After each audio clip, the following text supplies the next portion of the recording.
আল্লাহ সুবহানাহু ওয়া তাআলা কালামে পাকের সূরা ফুসসিলাতের 33 নম্বর আয়াতে ইরশাদ করেন, ওয়ামান আহসানু মিম্মান দাআ ইলাল্লাহ, ওই ব্যক্তির চাইতে উত্তম আর কে হতে পারে, আর কে আছে যে মানুষকে আল্লাহ তাআলার দিকে, তার তাওহীদের দিকে, তার দ্বীনের দিকে আহ্বান করে। ওয়ামিলা আমালান সালিহা, শুধু আহ্বানই করে না, নিজেও ভালো কাজ করে, নিজেও উত্তম কাজ করে। অকল এবং বলে ইন্নানি মিনাল মুসলিমিন, আমি একজন মুসলিম। অর্থাৎ সে যে মুসলিম এটা গর্ব সহকারে প্রকাশ করে যে আমি একজন মুসলিম। বলা দুই ভাবে হয়, একটা হলো আওয়াজ করে মৌখিক বলা, আরেকটা হলো কাজের মাধ্যমে বোঝানো বলা। আমরা অনেক কাজ মৌখিক না করি যে না এটা করবো না, আবার অনেক কাজ কাজের মাধ্যমে না করি যে না এটা করবো না।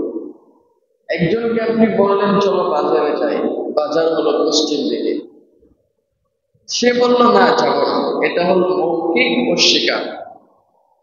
আর সে যদি এই উপসংহার করে পূর্ব দিকে চলাফেরা শুরু করে, পশ্চিমে বাজার, আপনি বললেন চলো বাজারে যাই, সে পূর্ব দিকে যাচ্ছে, মৌখিক কিছু বলে নাই, তার মানে সে কাজের মাধ্যমে অস্বীকার করছে যে আমি বাজারে যাব না। তো প্রকাশ করা বলা এটা দুই ভাবেই হয়, মৌখিক ভাবেও হয়, কাজের মাধ্যমেও হয়। তো ওই ব্যক্তি আল্লাহ তাআলার কাছে সবচেয়ে উত্তম, যে ব্যক্তি আল্লাহর দিকে মানুষকে আহ্বান করে, নিজে সৎ কাজ করে এবং এটা প্রকাশ করে যে আমি একজন মুসলিম। একজন মুসলিমের মধ্যে যা থাকা দরকার তার মধ্যে তা থাকবে। একজন মুসলিম সে দাড়ি রাখবে, একজন মুসলিম সে সুন্নতি পোশাক পরবে, একজন মুসলিম সে মাথায় বাবরি চুল রাখবে অথবা সুন্নত অনুযায়ী জায়েজ পন্থায় চুল রাখবে, একজন মুসলিমের মাথায় টুপি থাকবে, একজন মুসলিম নিয়মিত নামাজ পড়বে। সুতরাং এই সমস্ত কাজগুলো করার মাধ্যমে মানুষের কাছে প্রকাশ করে যে আমি একজন মুসলিম। দাঁড়িয়ে আছে কেন? আমি একজন মুসলিম। মাথায় টুপি কেন? আমি একজন মুসলিম। নামাজ পড়তে যাচ্ছে কেন? আর আমি একজন মুসলিম। অর্থাৎ সেই যে মুসলিম, মুসলমান, এটা গর্ব সহকারে আনন্দ চিত্তে প্রকাশ করে। এই লোকটা আল্লাহ তাআলার কাছে সবচেয়ে উত্তম। দাওয়াত এটা খুব গুরুত্বপূর্ণ। দাওয়াত অনেক ভাবেই হয়। মানুষকে আপনি যেইভাবেই ডাকেন সেটাই দাওয়াত। আপনি সরাসরি তার কাছে গিয়ে দাওয়াত দিলেন, বললেন ভাই চলো নামাজে যাই, ভাই চলো রোজা রাখি, ভাই চলো দিনী কাজ করি, এটাও দাওয়াত। আপনি তার কাছে চিঠিতে লিখলেন যে ভাই তোমার নামাজ পড়া দরকার, পূজা করা দরকার, এটাও দাওয়াত, চিঠির মাধ্যমে দাওয়াত। আপনি কারো নিকট সংবাদ পাঠালেন ব্যক্তির মাধ্যমে, মেয়ে অমুককে বলো আমার সালাম জানিয়ে বলো আমাকে নামাজ পড়তে বলা হয়েছে, তোমাকে অনুরোধ করেছে তুমি নামাজ পড়ার জন্য, এটাও দাওয়াত। আপনি একইভাবে মোবাইলের মাধ্যমে কাউকে ফোন দিয়েছেন যে ভাই তোমাকে নামাজের দাওয়াত দিচ্ছি, এটাও দাওয়াত। আপনি এমন কোন কাজ করছেন যে কাজের মাধ্যমে মানুষ দিন বুঝতেছে, দিন শিখতেছে, দিনের দিকে আসতেছে, এটাও দাওয়াত। দাওয়াতের এই প্ল্যাটফর্মটা অনেক বিশাল, বিস্তৃত। এই যে মাদ্রাসাগুলোতে দ্বীনি তালিম হয়, এটাও দাওয়াত। আপনার সন্তান দিন শিখছে, আপনাকে আপনার পরিবারকে দিনদার বানাবে। মসজিদে যে আলোচনাগুলো হয় এগুলো দাওয়াত। এখানে বলা হচ্ছে অনেক মানুষ শুনতেছে, কার না কার কথায় কোন কথায় জীবন পরিবর্তন হয়ে যাবে। তাবলীগে 3 দিন 40 দিন 120 দিন সময় যে লাগানো হয়, 1 বছর সময় যে লাগানো হয়, এটাও দাওয়াত। একইভাবে যারা দ্বীন এবং ধর্মের জন্য জিহাদে লিপ্ত আছে, এই জিহাদটা দাওয়াত। জিহাদের মাধ্যমে মানুষকে দ্বীনের দিকে ফেরানো সম্ভব। একইভাবে যে সমস্ত পীর সাহেবরা খানকাই মুরিদানদেরকে দিন শিখাচ্ছে, ওটাও দাওয়াত। একইভাবে এখন আধুনিক জমানা, আধুনিক সময়, এই সময়ে আধুনিক প্রযুক্তির মাধ্যমে যারা দৈনিক কথাগুলো ছড়িয়ে দিচ্ছে, মানুষের দোরগোড়ায় পৌঁছে দিচ্ছে, ওটাও দাওয়াত। দাওয়াত শুধুমাত্র মুখে সরাসরি দিতে হবে এমন কথা। দিনের কথা কারো নিকট পৌঁছে যাওয়ার নামই হলো দাওয়াত। দাওয়াতের এই প্ল্যাটফর্মটা সংকীর্ণ নয়, অনেক বিস্তৃত। দাওয়াতের একটা পন্থা হলো ফোন, মোবাইল, ভিডিওগ্রাফির মাধ্যমে মানুষকে আকর্ষণ করা, দাওয়াত দেওয়া।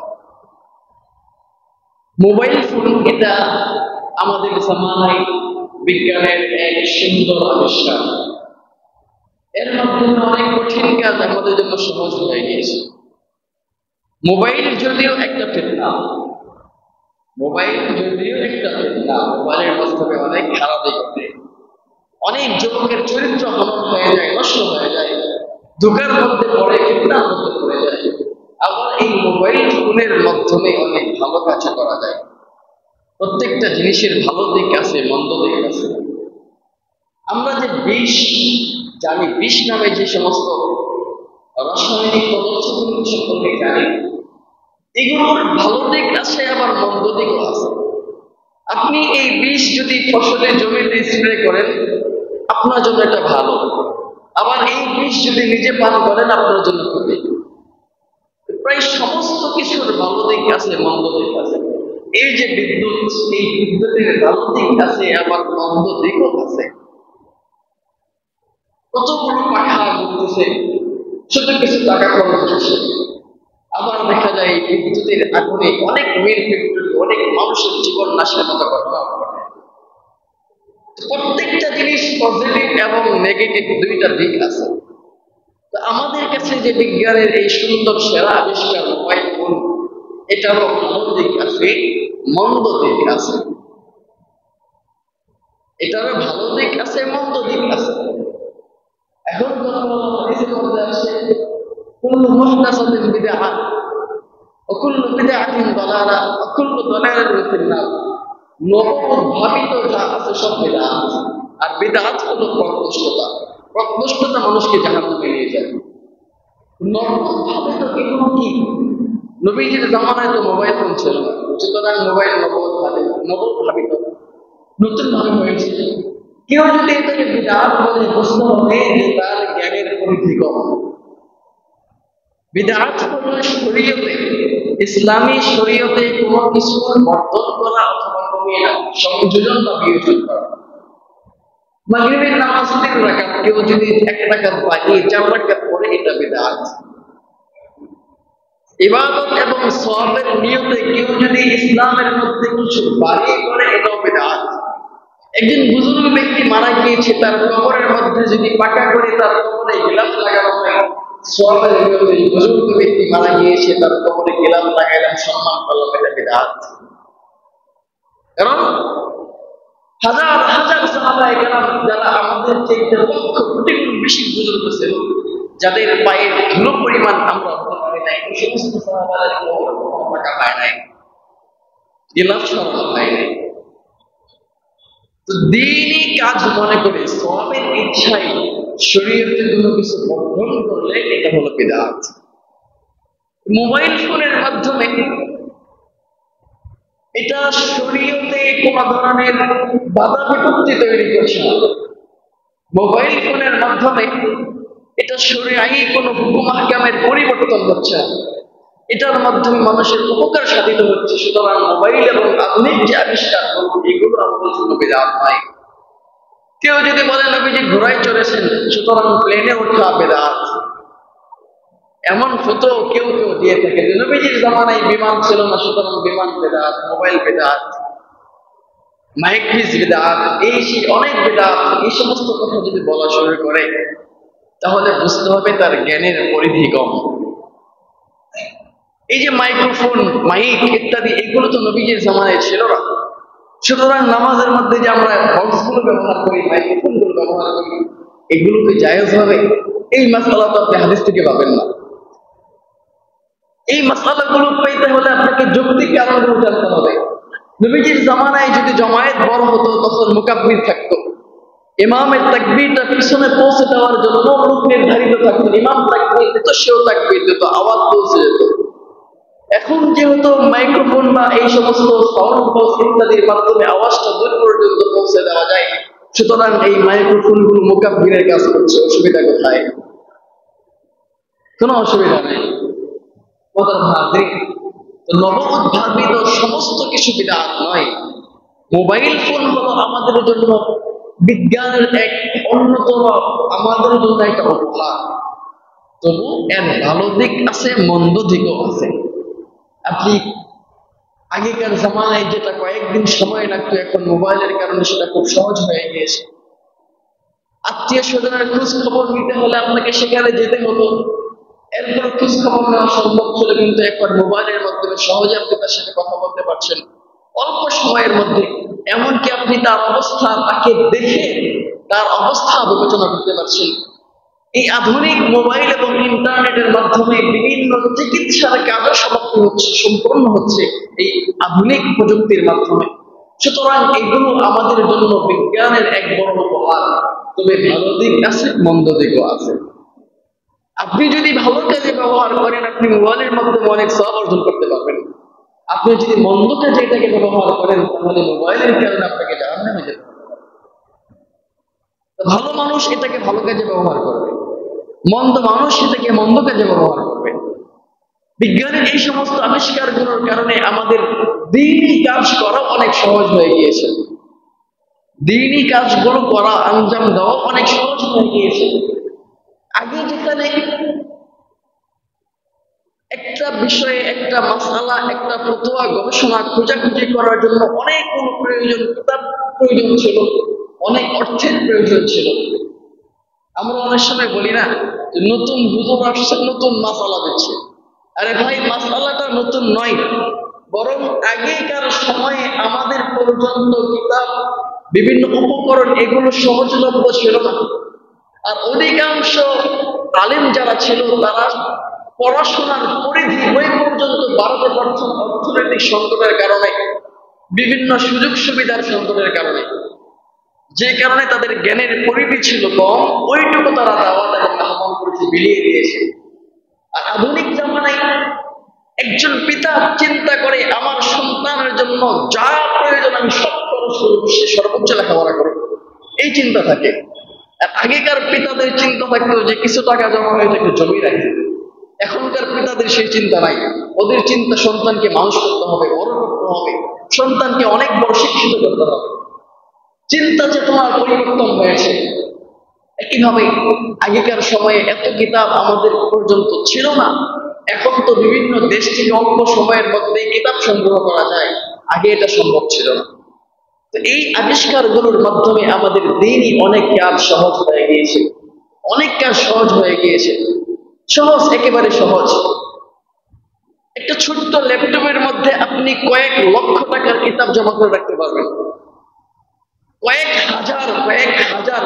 লক্ষ কিতাব আপনি ছোট্ট একটা ডিভাইসের মধ্যে রাখতে পারবেন। যত ফতোয়ার কিতাব আছে, সমস্ত কিতাব, যত হাদিসের কিতাব আছে, সমস্ত কিতাব ছোট্ট একটা ডিভাইসের মধ্যে আপনি রাখতে পারবেন। সহজ। যেখানে 100 ফতোয়ার কিতাব রাখার জন্য অনেক বড় ঘরের প্রয়োজন হতো, সেখানে ছোট্ট একটা মেমোরি যথেষ্ট এখন। সুতরাং এই জিনিসগুলোকে আমাদের ব্যবহার করে জানতে হবে, শিখতে হবে, সহজলব্ধ করতে হবে। মোবাইল যে আমরা ব্যবহার করি, এই মোবাইল ব্যবহার করার ক্ষেত্রেও ইসলামী কিছু দিক নির্দেশনা রয়েছে।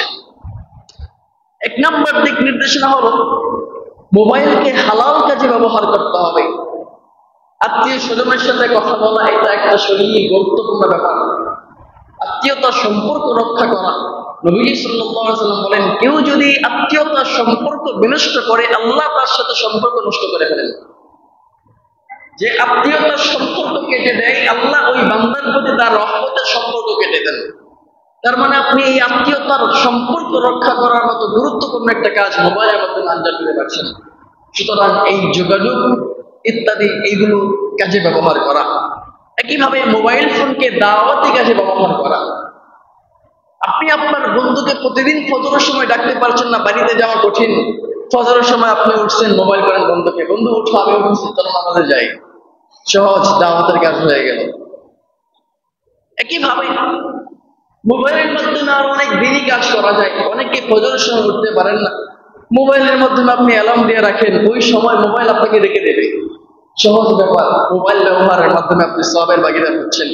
তাহাজ্জুদের সময় উঠতে পারছেন না, ওই টাইম দিয়ে আপনি অ্যালার্ম সেট করে রাখেন, ওই সময় মোবাইল আপনাকে জাগিয়ে দেবে। সুতরাং মোবাইল আপনি দিনই কাজে ব্যবহার করেন, হারাম কাজে ব্যবহার করেন। 2 নম্বর দিক নির্দেশনা হলো মোবাইলকে কোনো হারাম কাজে ব্যবহার করা যাবে না। যেমন গান বাজনা ইত্যাদি দেখা, সিনেমা দেখা, নাটক দেখা, এই সমস্ত কাজে মোবাইলকে ব্যবহার করা যাবে না। তাহলে এই পুরো ডিভাইস, পুরো মোবাইলটাই আপনার জন্য জাহান্নামের কারণ হয়ে দাঁড়াবে। মুহতারাম হাজির, চোখ এবং কানকে হেফাজত করতে হবে। চোখ এবং কানকে হেফাজত করতে হবে। হয়তো গান বাজনা ইত্যাদি রিমিক্স আওয়াজ এগুলো শোনা। অনেকে তো মোবাইলের মধ্যে রিংটন কল আসলে যে আওয়াজটা বাজে, এটা এমন এমন গান দিয়ে সেভ করে রাখে যে নিজেও তো গুনাহ করে, আশেপাশে যারা আছে এদেরকে গুনাহ করায়। শুধু তাই নয়, বরং মসজিদের মধ্যে নামাজ অবস্থায় মুসল্লিদেরকে গান শোনায়।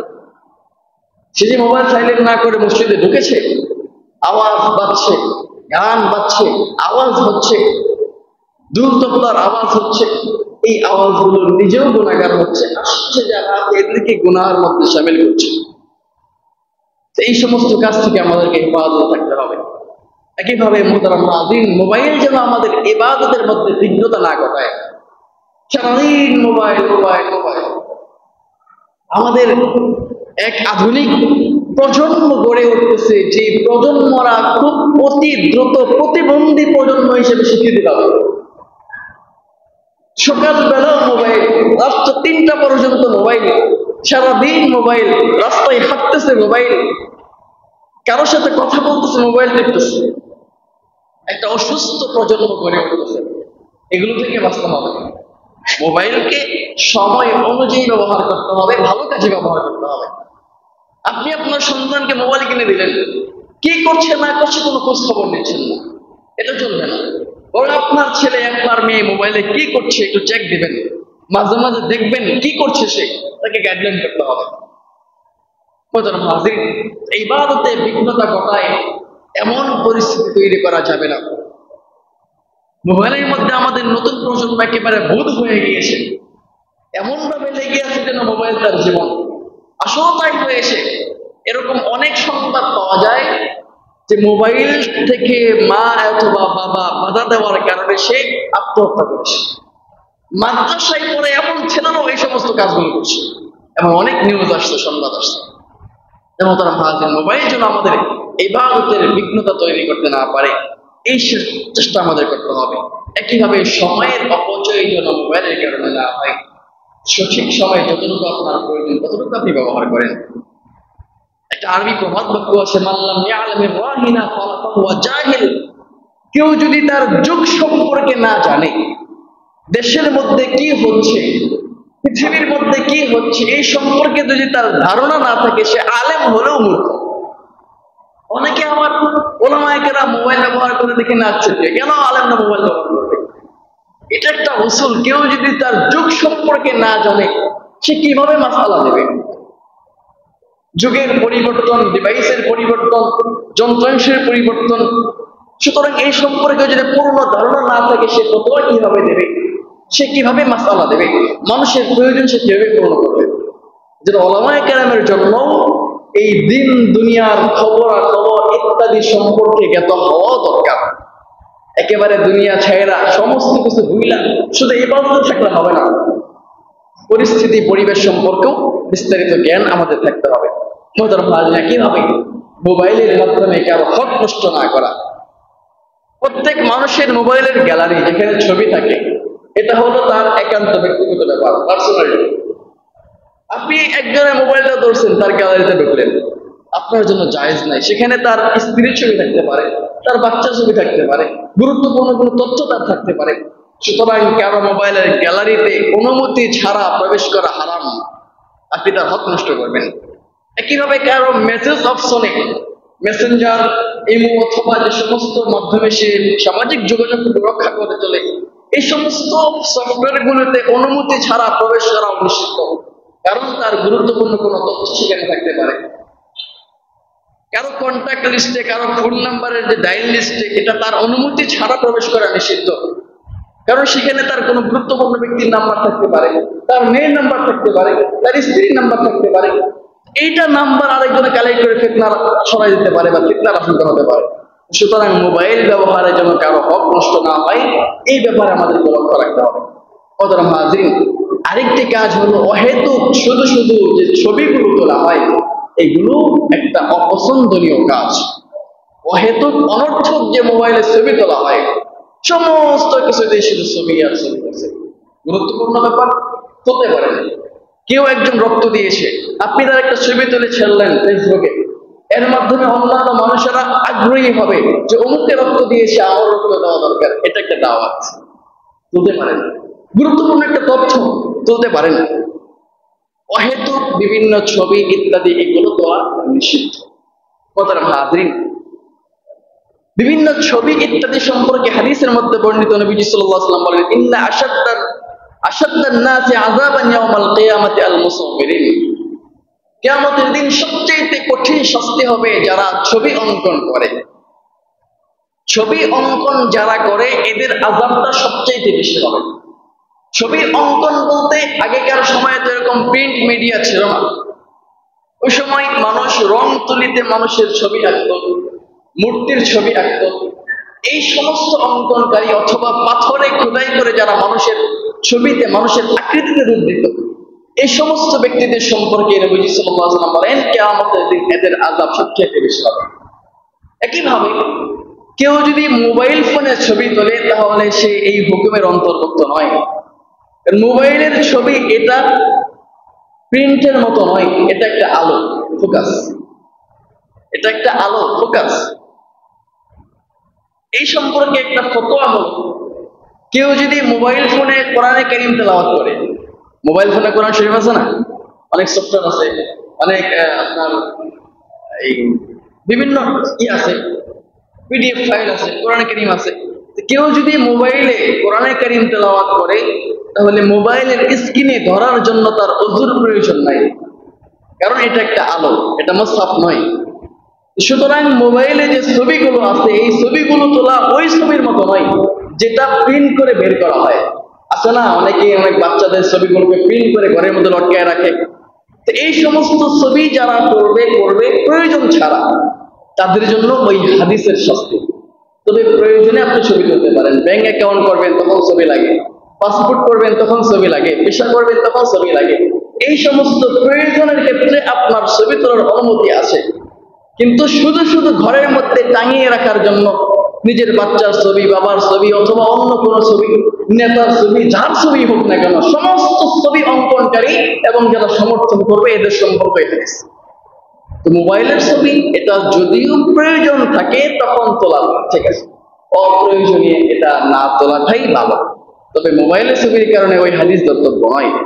মোহতারাম হাজির, নবীজি সাল্লাল্লাহু আলাইহি ওয়াসাল্লাম বলেন, কুল্লু মুসাওবিরিন ফিন্নার, প্রত্যেক ছবি অঙ্কনকারী জাহান্নামে যাবে। কাল কিয়ামতের দিন জাহান্নামে তাকে বলা হবে, তুমি যে ছবিটা এঁকেছিলে এটা তো প্রাণ নাই, প্রাণওয়ালা জন্তুর ছবি এঁকেছো, এখন এটাকে প্রাণ তুমি দাও। সে প্রাণ দিতে পারবে না, প্রত্যেক ছবি অঙ্কনের কারণে তাকে শাস্তি দেওয়া। সুতরাং যারা অহেতুক নিজের ছবি প্রিন্ট করে ঘরের মধ্যে লাগিয়ে রাখেন, এই সমস্ত কাজগুলো করা আমাদের জন্য কখনো উচিত নয়, এটা হারাম।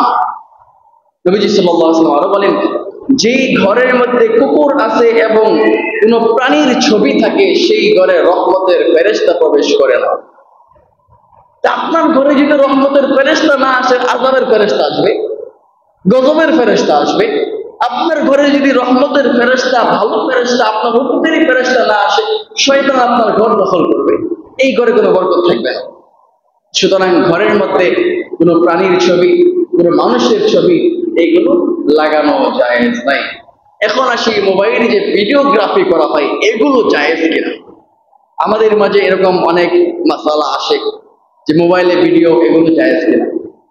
মোবাইলে ভিডিওগ্রাফির জন্য মূলনীতি হলো, যদি কোনো গান ইত্যাদির আওয়াজ থাকে তাহলে তা হারাম। একইভাবে যদি কোনো নারীর ছবি থাকে এটাও হারাম। একইভাবে এটা যদি দ্বীনি কোনো কাজ না হয়, তথ্য সমৃদ্ধ কোনো কাজ না হয়, এটাও হারাম। সুতরাং সংবাদ মাধ্যমগুলো যে সংবাদগুলো আমাদের পর্যন্ত পৌঁছায় দেয় এগুলো হারাম নয়, বরং এগুলো এক একটা সংবাদ। এগুলো হারাম নয়। বিভিন্ন টেলিভিশন গুলো আছে, ইউটিউব চ্যানেল গুলো আছে যেগুলো আমাদের পর্যন্ত বিভিন্ন সংবাদ পৌঁছে দেয়, এগুলো হারাম নয়। একইভাবে ওয়াজ মাহফিলের ভিডিও, এটাও হারাম নয়। ওয়াজ মাহফিলের ভিডিও নিয়ে অনেক ইখতিলাফ আছে, তবে সর্বসম্মতিক্রমে ফতোয়া হলো এটা হারাম নয়। প্রয়োজনে যদি ইলমের প্রচার, মানুষ পর্যন্ত দ্বীনি দাওয়াতের প্রচার ইত্যাদি নিয়ত হয়, তাহলে এটা হালাল এবং এটা জায়েজ আছে।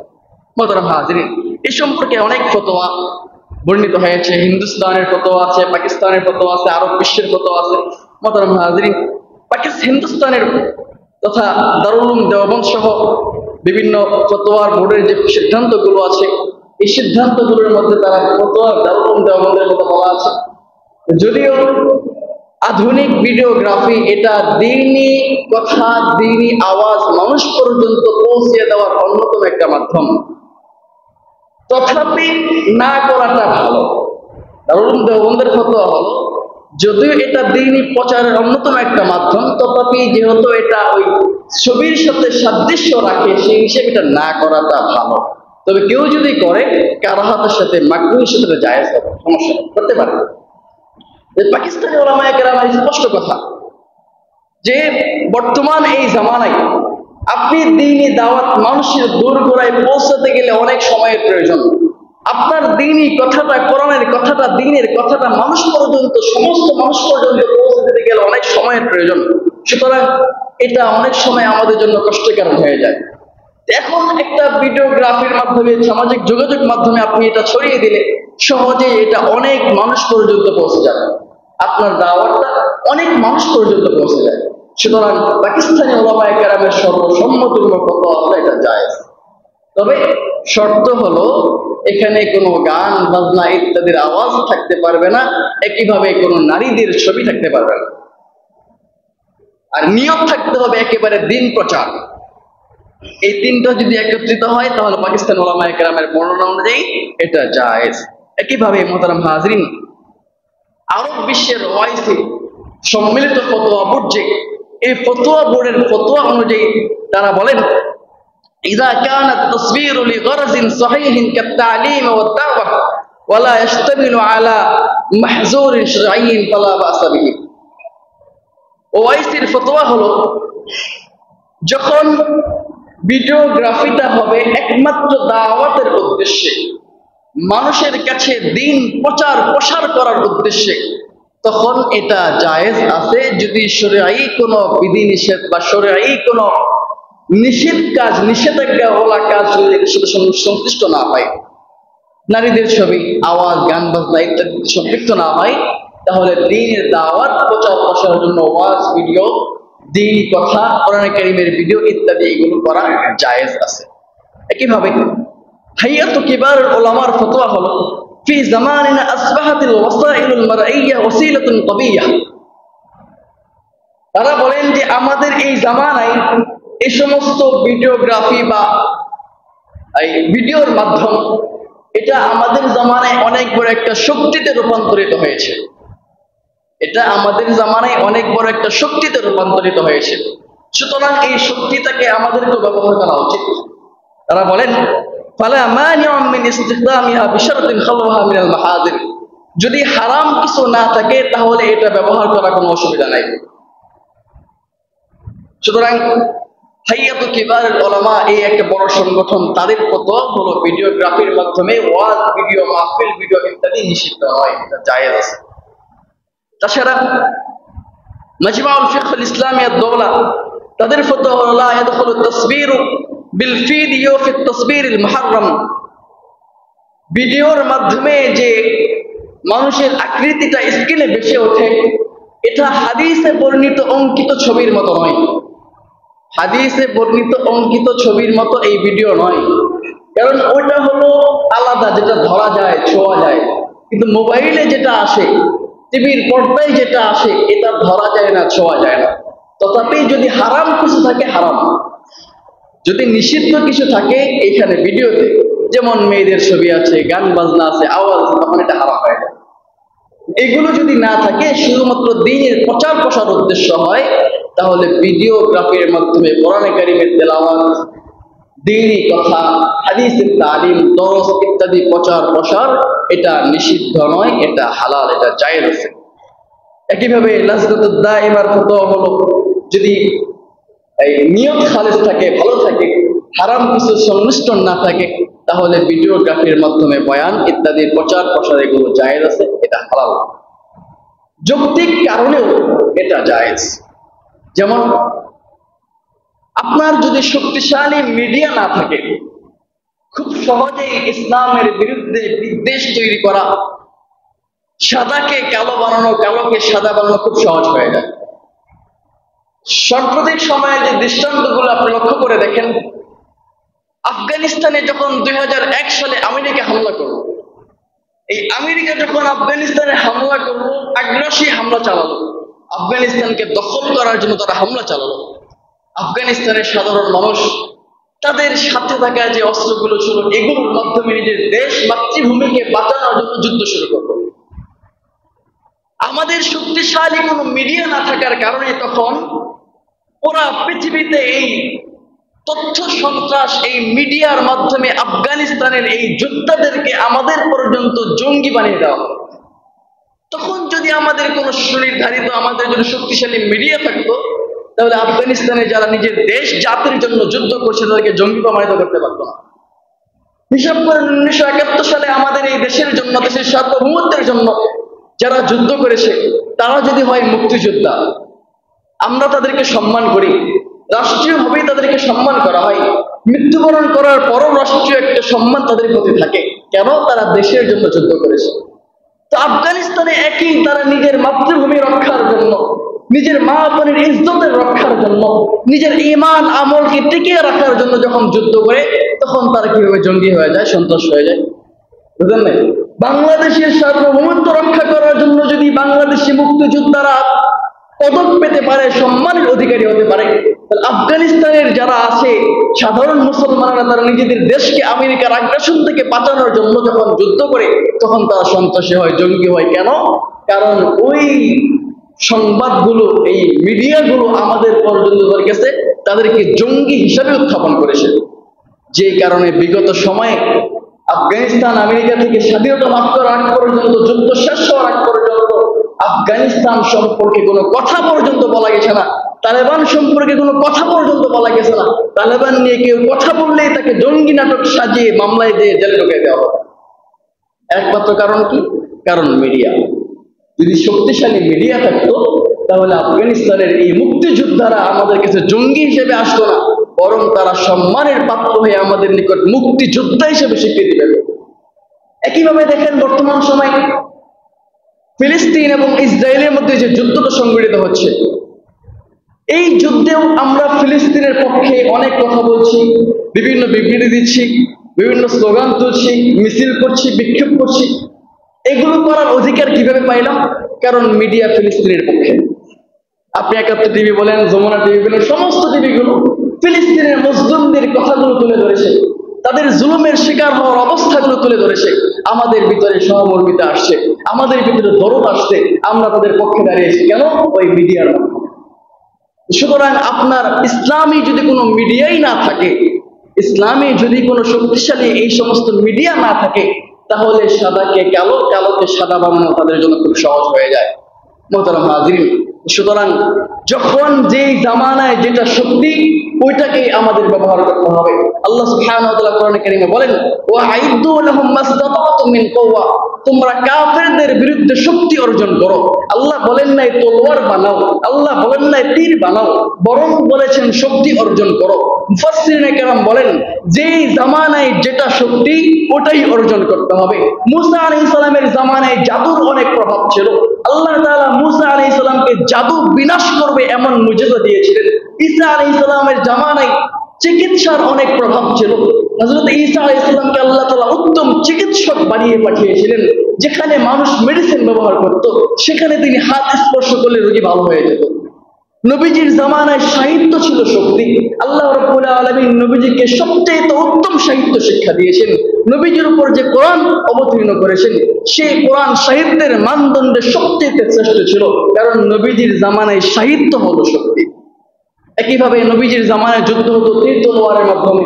এখন কেউ যদি কয় নবীজি তো তলোয়ার বন্দুকের মাধ্যমে যুদ্ধ করে নাই, নবীজি তো ফাইটার জেটের মাধ্যমে যুদ্ধ করে নাই, নবীজি তো মিসাইলের মাধ্যমে যুদ্ধ করে নাই, সুতরাং আমরা তীর তলোয়ার নিয়ে যুদ্ধ করবো, এই কথা যদি কেউ বলে তাহলে তার ওইখানেই মরতে হবে। এই জন্য আল্লাহ তাআলা বলেন, ওয়াইদু লাহুম মাসতাতা'তুম মিন কুওয়া, কাফেরদের বিরুদ্ধে তোমরা শক্তি অর্জন করো।